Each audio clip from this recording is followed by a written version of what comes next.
all these trades that we're going to go through here are all threatened trade. And I did this so that I can really understand what happens when you're rolling a trade, when you get it threatened, and what to do during those periods of time. So in this scenario here, this trade is threatened. And you can see here that the premium went from like a 50 or 60 to $2.45. Now you can roll this trade and keep the same strikes and you'll receive a 1.75 credit. Now, the reason that you still have a credit is because I would roll this trade before it gets in the money. So I use 5 to 10 SPX points. If the trade is going to be threatened, I use that to roll the trade before it goes in the money. And I'll show you examples of trades that go in the money as well. So in this case here, we roll the trade using the same strikes to the next day, and you do get a nice credit here, but there's a price to pay for that as well. So in this case here, we have the same strikes for $1.75 credit.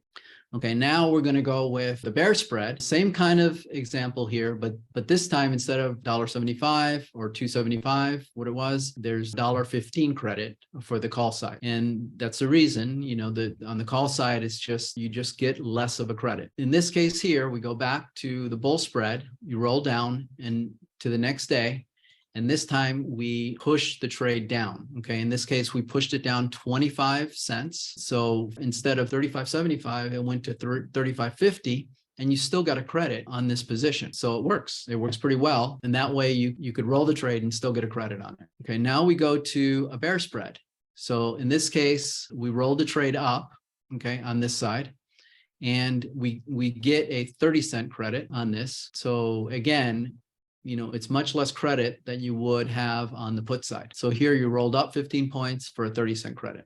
Okay, now we're going to a bull spread, roll down and widened. So now we're widening the spread by 5 points. So you can see here now, this is a 15 wide spread, and we still get a credit for that. But there's a lot of points in between because we got 45 points and widened for a 15-cent credit. We pushed it down quite a bit. That way it'll give you room to roll this trade. All right, now we're going to the bear spread, rolled. It's actually rolled up, not down. So we roll it up, right? 25 points, and we get a 35-cent credit, you know, for this. And that's after widening the position. So you get basically 25 points and widen for a 35-cent credit. Now we're going to go out 2 days out for a bull spread. Same strikes, 2 days out, get a nice $2.15 credit for rolling out to 2 days. It's not really that much more than 1 day. That's why I mostly roll trades 1 day out. And one thing I want to mention is that the time here is around 3:32. So if the trade is threatened like around 12 o'clock or 11 o'clock, then these positions here are tighter. So you get less credit, you get less room to roll it. But the probability of having a trade get threatened very, very early is pretty low. It happens, you know, and you have to be ready for it.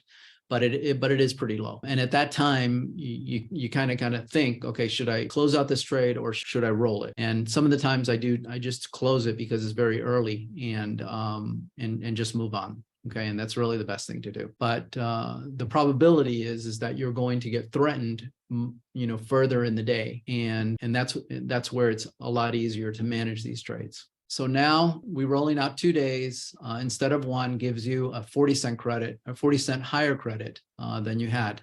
It's not a lot, but it's a little bit more. On this one here, we're doing a bull spread, roll down and widened, and we did it for a 35-cent credit. And you can see here 2 days out, and this one did give you a lot more room here for that position. So here for 2 days, rolling it down 2 days and widening it gives you 60 points for a 35-cent credit. 60 points is pretty darn good. And you can really manage that even if it gets threatened again. And I'm going to show you examples of that. It works out really well. So now bull spread, roll down, widen 2 days. So this is a 35.75, 35.65, and this one is widened and not moved.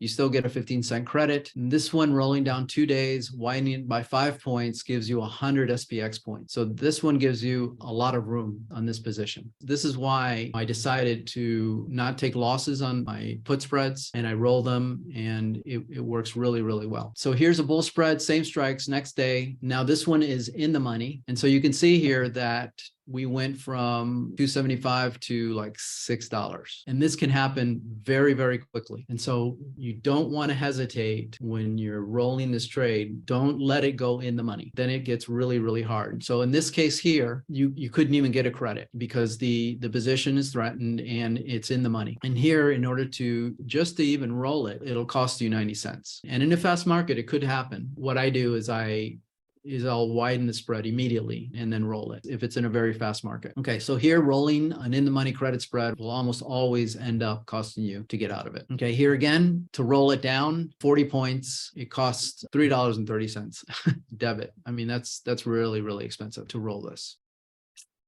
Now we have an in the money, 0 DTE, bull spread widened to the next day, and this is in the money. So here we were able to roll it down by widening it and giving it a little bit of space, 15 points of space in it. It's still kind of expensive in terms of points of downside, but it's one way to get out of this trade and then push it for another day. I worked through this in 2022 when the market was just in a bear market, and I was able to roll these trades, but sometimes it took a lot of margin in order to get it to where I needed it to go, but it's doable. And so that's why the process of having an account that you can do this with is really, really important. You want to match the positions with your account size. I do have templates for account size based on the number of spreads that you have, monthly, 7 DTE, 0 DTE, as a guideline. All right, so here, out of the money, 0 DTE with a spread going out 1 week. So in this case here, this was 36.90. We rolled it down to 36.20 and still got a 10-cent credit on it. But again, if you roll it out a week, it doesn't give you the distance like what it does for a 1-day roll.